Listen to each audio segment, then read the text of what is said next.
2025 zit erop en afgelopen jaar zijn de hulpdiensten meermaals uitgerukt.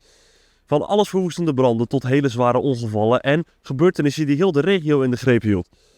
Wouter Buijs deed verslag van al deze ongevallen voor Omroep ZVL en we hebben ze in een chronologische rij deels op een rijtje gezet.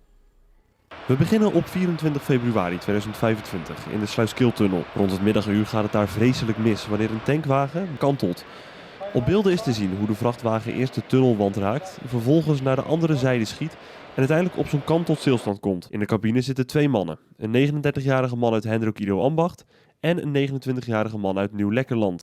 Hulpdiensten rukken massaal uit, maar kunnen niets meer voor hen betekenen.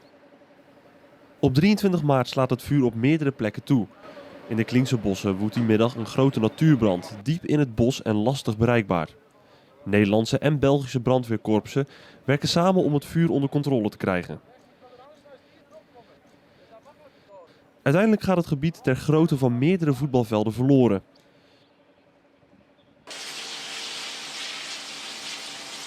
Diezelfde dag breekt ook in het centrum van Axel een zeer grote brand uit. In een woning aan de Kerkdreef bevindt zich op dat moment nog een persoon in het pand. Die raakt gewond door rookinhalatie en brandwonden. Met meerdere blusvoertuigen en een hoogwerker wordt de brand bestreden. Ook bij Biervliet woedde een grote brand op een stuk akker.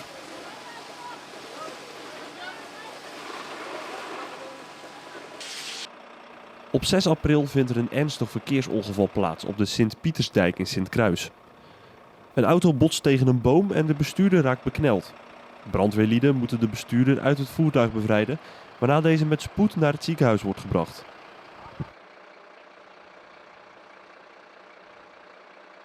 Dan, op 28 mei, staat een bedrijfsloods op de Axelse vlakte in Westdorpen binnen korte tijd volledig in brand. Meerdere explosies zijn te horen en dikke rookwolken trekken ver over de omgeving. De brandweer schaalt al heel snel groots op, maar de loods blijkt niet meer te redden. Er vallen geen gewonden.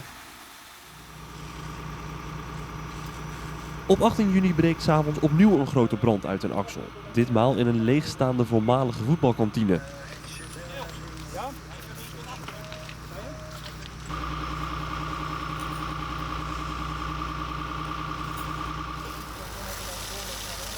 Het vuur slaat snel om zich heen en vormt een bedreiging voor de omliggende bossen. Door snel optreden weet de brandweer overslag te voorkomen. Eén deel van het pand gaat volledig verloren en was een sterk vermoeden dat het om brandstichting ging. Dit omdat er vaker brand was geweest in het pand.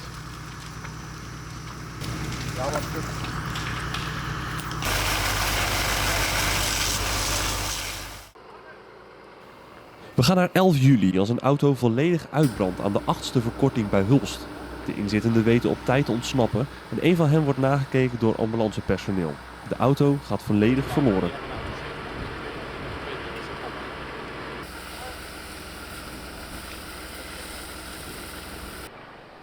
Op 29 juli raakt Hulst diep getroffen wanneer een kinderwagen met een baby te water raakt aan de Liniedijk. Hulpdiensten rukken massaal uit, er wordt langdurig gereanimeerd en het kind wordt met spoed naar een ziekenhuis in Antwerpen gebracht. Later volgt voorzichtig positief nieuws. Het gaat beter met het kindje. De verdachte in deze zaak is de moeder van het kind. Het Openbaar Ministerie onderzoekt meerdere scenario's en laat haar psychische toestand onderzoeken voordat de zaak verder wordt behandeld. Ook augustus brengt meerdere meldingen. Zo ook op 19 augustus als een bijzondere redding in Hulst plaatsvindt. Brandweer en dierenambulance bevrijden samen een kitten onder een auto. Het dier wordt vlug naar de dierenarts gebracht.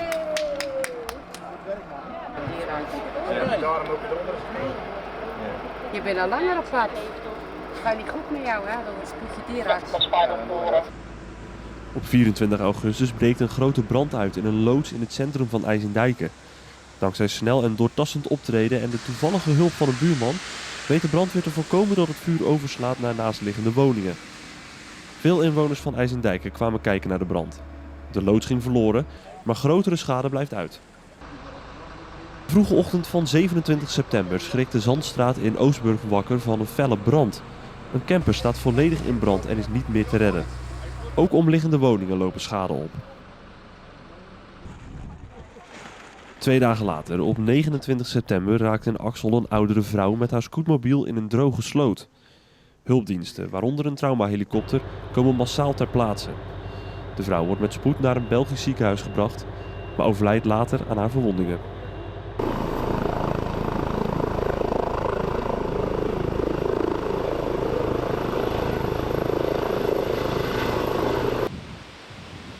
In de nacht van 4 oktober rijdt een personenauto dwars door de gevel van een woning aan de Havikdijk in Hulst.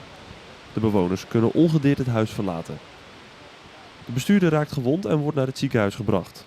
De brandweer moet het voertuig uit de gevel trekken en de woning stutten. De bestuurder was sterk onder invloed van alcohol en wordt verdacht van een eerder gebeurde aanrijding op de N290 bij Vogelwaarde. Dan volgt een gebeurtenis die diepe sporen nalaat in Terneuzen. Op 7 oktober worden hulpdiensten opgeroepen naar een flat aan de Vincent van Gogstraat. In de woning worden een 29-jarige vrouw en haar 5-jarige dochter levenloos aangetroffen. Al snel wordt duidelijk dat zij door geweld om het leven zijn gekomen. Forensische specialisten doen langdurig onderzoek in en rond de woning. De buurt is zichtbaar geschokt. Bloemen en knuffels verschijnen bij de flat. Bewoners spreken van ongeloof. Uit respect van hen deelt de politie geen verdere details. Het incident laat een diepe indruk achter op de stad. We sluiten af op 14 december op de N290 bij Zaamslag.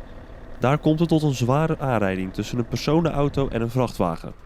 De vrachtwagen raakt van de weg, doorkruist een bossage en komt uiteindelijk tot stilstand op een akker. De bestuurder van de auto raakt gewond en moet door de brandweer uit het voertuig worden bevrijd. De weg blijft lange tijd afgesloten. Alcoholgebruik wordt nog onderzocht.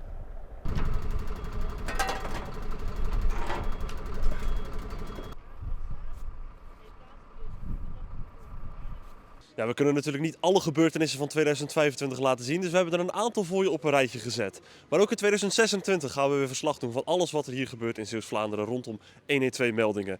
Dus ook dan houden we je graag weer op de hoogte.